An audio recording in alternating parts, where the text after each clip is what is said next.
The tragedy of Michael's death coming so close to Taylor's own death added an extra layer of sadness to the final chapter of Robert Taylor's life. At the age of 57, Robert Taylor, by then an experienced Hollywood veteran, silver-haired, yet still strikingly handsome, shocked many fans when he chose to speak openly about his troubled and complicated marriage to Barbara Stanwyck. For years, the two had been one of Hollywood's most glamorous couples. Their pictures were spread across the pages of movie magazines and newspapers, creating the illusion of a fairy tale romance. But when Taylor looked back, his thoughts were not sugar-coated with fond memories. Instead, he painted a picture of a marriage that was far from perfect, calling it at times emotionally suffocating and deeply disturbing. "People thought Barbara and I had the dream marriage," Taylor admitted, his voice low and almost tired. But the truth was, it wasn't all love and roses. It was something else, something far less pretty.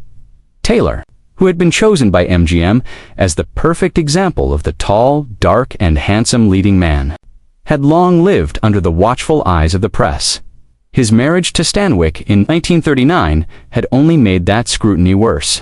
She was already a major star, a woman of tremendous strength and independence, while he was still finding his place in the studio system. Looking back, Taylor admitted that this imbalance set the tone for much of their relationship. "Barbara was the bigger star when we married," he said bluntly. "She was powerful, respected, and knew how to run her career with an iron fist. I, on the other hand, was still being shaped by MGM. And that difference, it spilled over into our marriage in ways that outsiders could never see." He went on to describe the home life of their marriage as something far from peaceful. While the public saw elegant Hollywood parties, perfectly staged photographs, and glowing interviews, Taylor suggested that their private life often went into territory that was, in his words, disgusting. "Behind closed doors, we weren't Robert Taylor and Barbara Stanwyck, Hollywood's golden couple," he revealed. "We were two people who often couldn't stand each other. There were fights, sometimes over the smallest things. She could cut you down with words sharper than any knife. I'd retreat, sulk, sometimes disappear, just to keep my sanity. That's not love, that's survival." One of the most shocking parts of Taylor's revelations was his claim that the marriage was at times more of a studio arrangement than a real love story.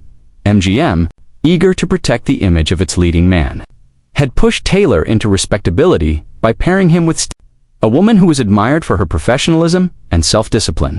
"It wasn't all my decision," Taylor admitted.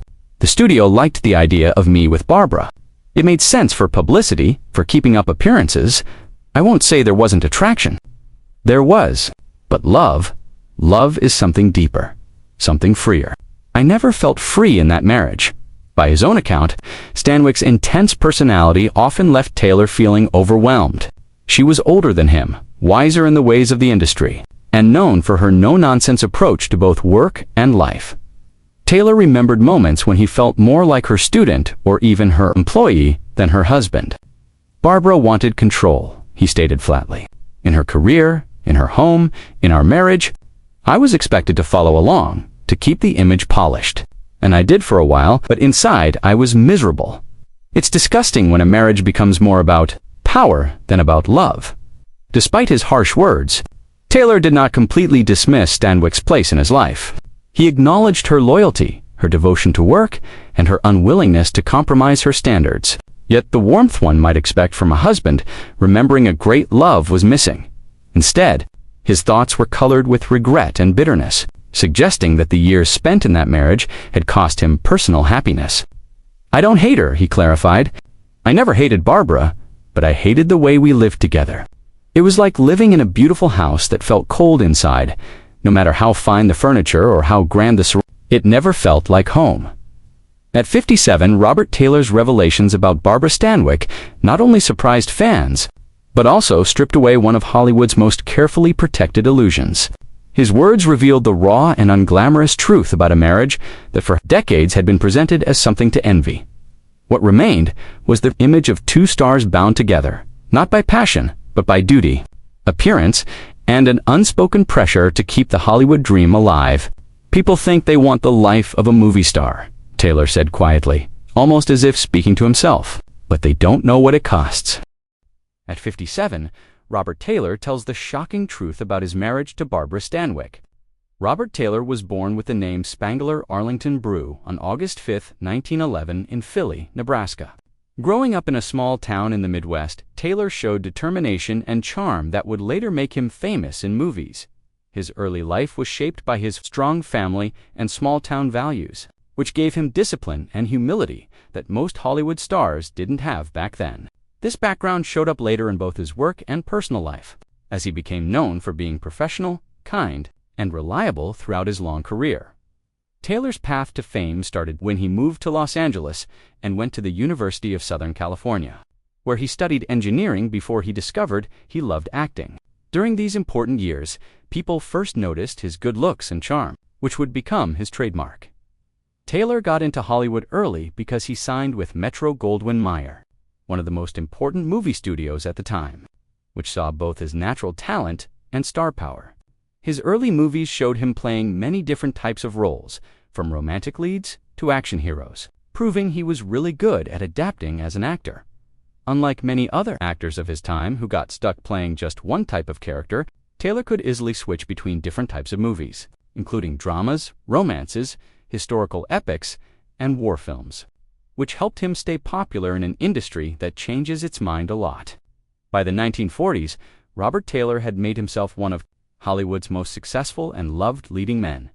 His acting in movies like Camille in 1936, where he starred with the famous Greta Garbo, and Waterloo Bridge in 1940, made his reputation as an actor who could combine deep emotions with a strong screen presence. His work was known for a natural style that didn't go overboard with drama, letting audiences feel connected to his characters in a very human way. Taylor's ability to show vulnerability, moral strength, and quiet intensity made him different from other stars of that time and helped make him popular for a long time.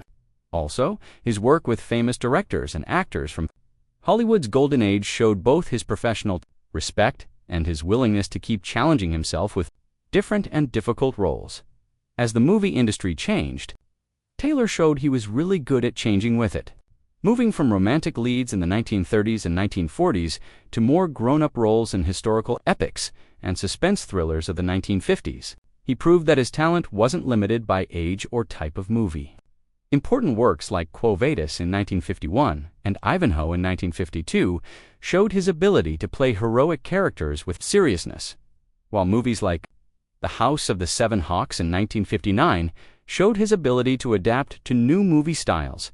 Even when television became the main form of entertainment, Taylor successfully handled this change, taking opportunities to reach new audiences without lowering the high standards he had set in movies. After dating her for 3 years, Robert Taylor married the famous actress, Barbara Stanwyck, on May 14, 1939, in a quiet but fancy ceremony in San Diego, California. Their wedding got a lot of attention from both the Hollywood press and the public, because both Taylor and Stanwyck were established stars at the height of their fame.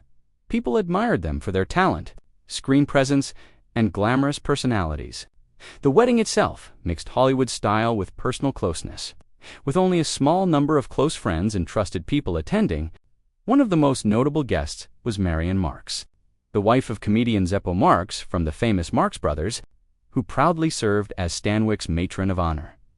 Her presence added a touch of Hollywood friendship to the event, showing the close network of friendships and partnerships within the movie industry at that time. On Taylor's side, the role of best man was filled by Buck Mack, a vaudeville performer who had long been a close friend, trusted person, and personal assistant to Stanwyck. Mack was also family, as he had married Stanwyck's sister, Millie, making him like a father figure in Barbara's life and showing how important trust and loyalty were on this important day. Despite their glamorous appearance as one of Hollywood's golden couples, the marriage between Taylor and Stanwyck turned out to be complicated and full of problems. Their marriage lasted for almost 12 years, during which they tried to balance their demanding careers with their personal lives.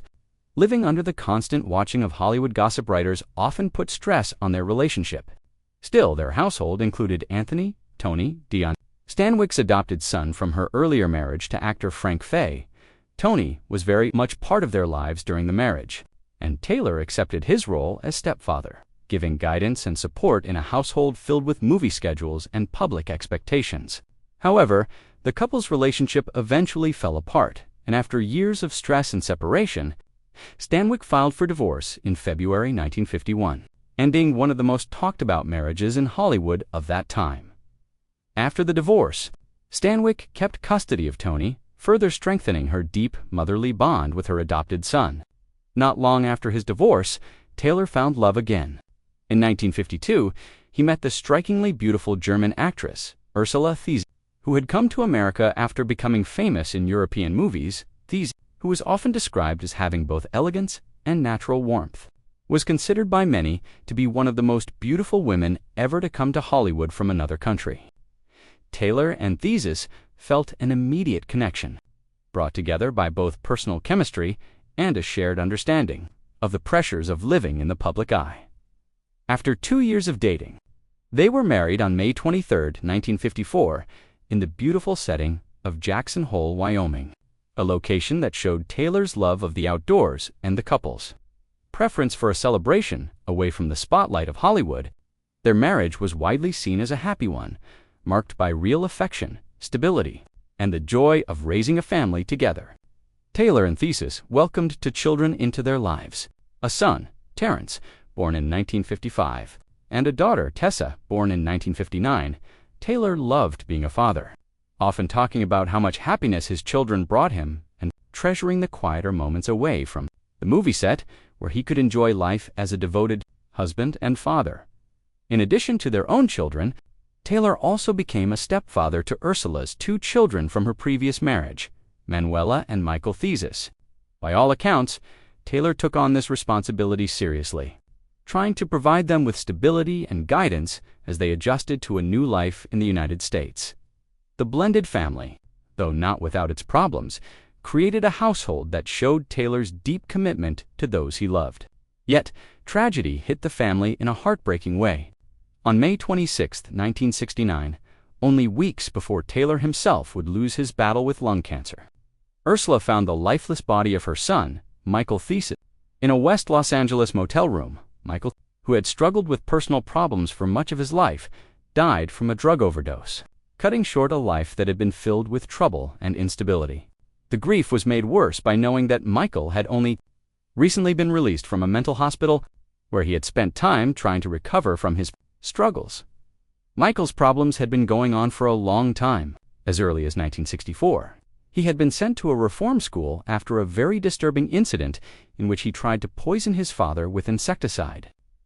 These struggles showed a picture of a young man trapped in cycles of pain and instability, which brought sadness not only to his mother, but also to Taylor, who had tried to be a guiding presence in his stepson's life.